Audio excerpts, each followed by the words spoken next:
안녕하세요. 신박뉴스입니다. 정말 파헤칠수록 문제점만 드러나는 윤석열 정부의 행태, 놀랍지 않습니까?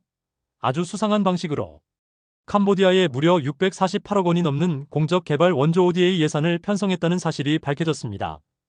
이것이 왜 문제인지 짚어보겠습니다. 첫째, 민간협력 전대차관이라는 방식은 지난 35년 동안 단 한 번, 그것도 고작 34억 원 규모로 사용되었던 매우 이례적이고 불투명한 지원 방식입니다. 둘째, 시기 또한 석연치 않습니다. 검찰이 현재 통일교 간부, 건진법사, 김건희로 이어지는 캄보디아 ODA 사업 청탁 의혹을 수사 중인데 바로 그 캄보디아의 윤석열 정부 들어 갑자기 이러한 막대한 예산을 투입했다는 점입니다. 누가 봐도 수상쩍지 않습니까? 수상한 냄새가 너무 심하게 납니다. 오늘 이 수상한 캄보디아 ODA 예산의 실체와 김건희 연루 의혹, 그리고 이와 관련된 이재명 후보 경호 문제까지 명쾌하게 분석해 보겠습니다. 나라살림연구소 보고서에 따르면 올해 예산안에 캄보디아와 인도네시아에 각각 648억 5천만 원씩 총 1,300억 원에 가까운 돈이 민간협력 전대차관이라는 명목으로 편성되었습니다. 이 방식은 일반적인 ODA와 달리 특정 사업의 학교 건설, 다리 건설에 직접 돈을 지원하는 것이 아니라 해당 국가금융기관에 거액을 일괄 지급하는 방식입니다. 알아서 좋은 곳에 쓰고 대충 보고하라는 식입니다. 당연히 우리 국민 입장에서는 그 돈이 정말 어려운 사람들을 돕는 데 쓰이는지 아니면 누군가의 주머니로 들어가는지 제대로 알기 어려운 불투명한 예산입니다. 이 방식은 1987년부터 2022년까지 35년 동안 단 한 번, 2016년에 캄보디아 은행의 양성평등 금융 지원 명목으로 34억 원 지원한 것이 전부입니다. 마치 유물 발굴하듯 35년 만에 이 방식을 꺼내 막대한 648억 원을 특정 국가에 쏟아붓는 것은 납득하기 어렵습니다. 심지어 과거 수출입은행 보고서에서도 이 방식은 신뢰 문제, 부실 대출 위험 등으로 권장되지 않았습니다. 특정 사업 지원이 더 효율적이라고 지적했음에도 불구하고 윤석열 정부 들어 특정 국가, 특히 캄보디아에 천문학적인 예산을 투입하는 것은 도대체 무슨 의도일까요? 뇌물이라도 받은 것일까요? 이 수상한 방식과 금액의 예산 편성에 대한 명확한 해명이 반드시 필요합니다. 마치 자신들의 돈이 아니라는 듯 함부로 쓰는 것은 아닌지 의심스럽습니다. 비슷한 시기에 ODA 예산이 늘어난 다른 나라들은 모두 명확한 이유가 있습니다. 인도는 국제기구를 통해 대출을 지원하고 우크라이나는 전쟁 복구를 돕는 등 명분이 있습니다. 하지만 유독 캄보디아만 사업 내용도 불분명한 전대차관 방식으로 갑자기 예산이 10배 가까이 증가했습니다. 다른 나라는 투명하게 사업을 정해 지원하는데 왜 캄보디아만 이렇게 불투명하게 돈을 퍼주는 것일까요? 수상한 냄새가 진동합니다.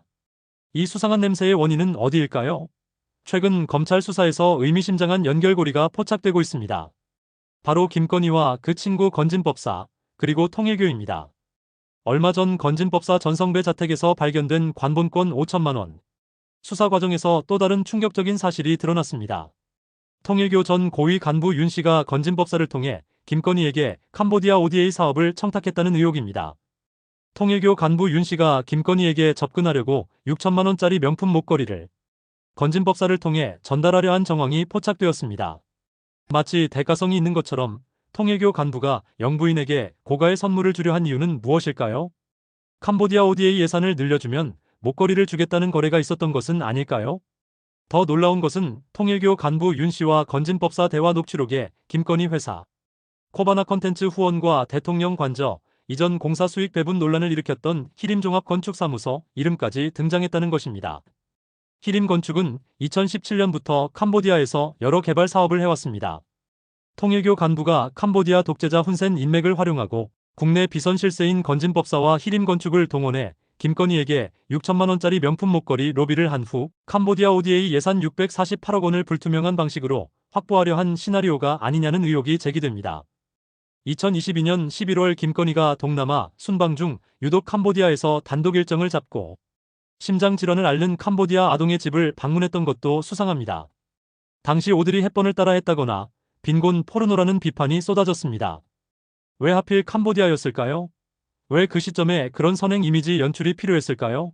통일교, 건진법사, 김건희, 히림건축으로 이어지는 캄보디아 ODA 커넥션과 연결 지어보면 김건희의 캄보디아 행보가 단순히 인도주의적인 목적만 있었던 것인지 의심할 수밖에 없습니다. 이 모든 정황들이 김건희가 캄보디아 ODA 예산 편성에 부당하게 영향력을 행사한 것은 아닌지 합리적인 의심을 하게 합니다. 정부 관계자들은 전대 차관은 원래 있던 방식이고 김건희와는 전혀 관련 없다고 주장하지만 지금까지 솔직하게 밝힌 적이 없으니 믿기 어렵습니다. 이 정도 정황 증거가 나왔으면 국회든 특검이든 수상한 캄보디아 ODA 예산 편성 과정을 철저히 조사해 진실을 밝혀내야 합니다. 국민 혈세가 어디로 흘러갔는지 명확히 밝혀야 합니다. 한편 이재명 대표의 신변 안전 문제도 심각한 우려를 낳고 있습니다. 인터넷 댓글이나 커뮤니티에서 이재명 대표 경우가 너무 허술하다는 의견이 많습니다. 심지어 이번 대선 유일한 변수는 이재명 대표 신변 안전이라는 말까지 나옵니다. 작년 1월 부산 가덕도 피습 사건을 잊지 못하기 때문입니다. 백주 대낮에 수많은 카메라와 지지자들 앞에서 목에 칼을 맞는 충격적인 정치 테러를 당했습니다. 범인이 잡히고 나서도 배우나 동기에 대해 명확히 밝혀지지 않은 점이 많습니다. 그 이후로도 이재명 대표를 향한 신변 위협 제보가 끊이지 않고 있습니다. 민주당 핵심 관계자도 물리적 위해 우려 제보가 있다고 공식적으로 밝혔습니다. 이재명 대표가 민주당 대선 후보로 확정된 다음 날부터 경찰 경호 인력이 증원되고 24시간 밀착 경호가 이루어지고 있지만 불안한 마음을 완전히 지울 수 없습니다. 유세 현장처럼 많은 사람이 몰리는 곳에서는 어떤 일이 벌어질지 예측하기 어렵습니다. 민주당에서도 지지자들에게 경호원 통제에 적극적으로 협조해달라고 당부하고 있습니다. 이재명 대표를 더 가까이에서 보고 싶고 응원하고 싶은 마음은 이해하지만 수많은 인파 속에서 누가 진짜 지지자고 누가 위험한 사람인지 알 수 없습니다. 경호원들은 일단 제지하고 통제할 수밖에 없습니다. 후보 안전이 최우선이기 때문입니다. 우리 모두 성숙한 시민의식으로 경호원 안내에 잘 따르고 질서를 지켜야 합니다. 대통령 경호처가 직접 경호해야 한다는 주장도 있지만 법률 해석 문제를 차치하더라도 경호처는 제대로 지휘하고 있지 못합니다. 결국 지금으로서는 강화된 경찰 경호와 지지자들의 협조가 최선입니다. 오늘은 극과 극의 소식을 전해드렸습니다. 한쪽에서는 대통령 부인이 연루된 비리 의혹이 제기되고 다른 한쪽에서는 야당 대선 후보의 목숨을 걱정해야 하는 상황입니다. 이것이 윤석열 정권이 남긴 대한민국의 현실입니다. 김건희 연루 의혹이 제기된 캄보디아 ODA 예산 문제는 반드시 국정조사든 특검이든 철저하게 진상을 규명해야 합니다. 국민 혈세를 훔쳐간 도둑들을 용서해서는 안 됩니다. 동시에 이재명 후보를 향한 어떤 위협과 테러 시도도 용납되어서는 안 됩니다. 경찰은 경호에 만전을 기하고 우리 시민들도 함께 힘을 모아 후보 안전을 지켜야 합니다. 이 비정상적인 대한민국을 우리 손으로 바로잡아야 합니다. 캄보디아 ODA 예산, 정말 김건희 작품일까요? 이재명 대표 경호, 이대로 괜찮을까요? 여러분의 날카로운 의견과 분노의 목소리를 댓글로 남겨주세요. 오늘 영상이 유익했다면 좋아요, 구독, 알림 설정까지 부탁드리겠습니다. 지금까지 신박뉴스였습니다.